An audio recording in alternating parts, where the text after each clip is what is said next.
ये कहानी राजस्थान के एक छोटे से गांव में रहने वाले राजेश किसान की है। राजेश के पास जमीन का बस एक छोटा सा टुकड़ा था जो ज्यादातर बंजर पड़ा रहता था। उसके परिवार में उसकी पत्नी, एक बेटा और एक प्यारी सी बेटी थी।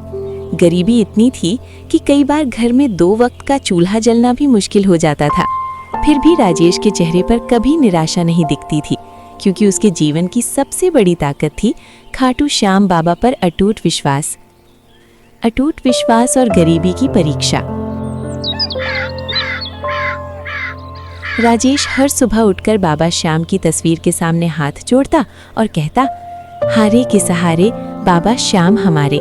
जैसा आप रखोगे मैं उसी में खुश हूँ।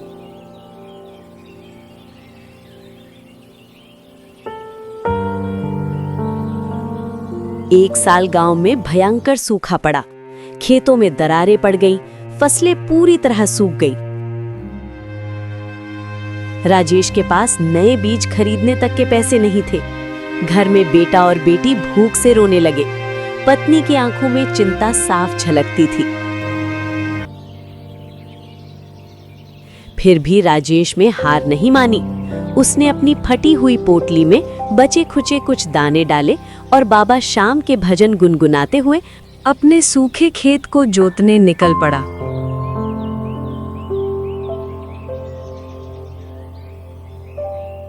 दोपहर की तेज धूप में एक वृद्ध साधु लाठी के सहारे चलते हुए राजेश के खेत के पास आकर रुके। बेटा, जरा पानी मिलेगा क्या? बहुत प्यास लगी है। राजेश ने तुरंत अपना घड़ा उठाया और बोला, बाबा, मेरे पास पानी कम है, पर जब तक है आपका ही है, कृपया पीजिए। साधु ने पानी पिया और कुछ देर राजेश को ध्यान से देखने लगे। इतनी गर्मी में भी खेत जोत रहा है, डर नहीं लगता? डर किस बात का बाबा? जब तक हाथ चल रहे हैं और बाबा श्याम का नाम है, तब तक हार कैसी? बेटा, तेरी मेहनत, सेवा और विश्वास तीनों आज तुझे उसका फल देंगे। धैर्य रख। ये कहकर साधु धीरे धीरे आगे बढ़ गए।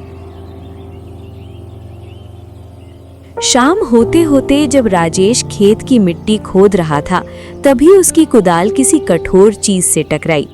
जमीन के नीचे से एक पुराना कलश निकला जो सोने के सिक्कों से भरा हुआ था। राजेश की आंखों से आंसू बहने लगे। उसने आसमान की ओर देखा और कांपती आवाज में बोला, बाबा श्याम, ये सब आपकी कृपा है। आपने मेरी लाज रख ली।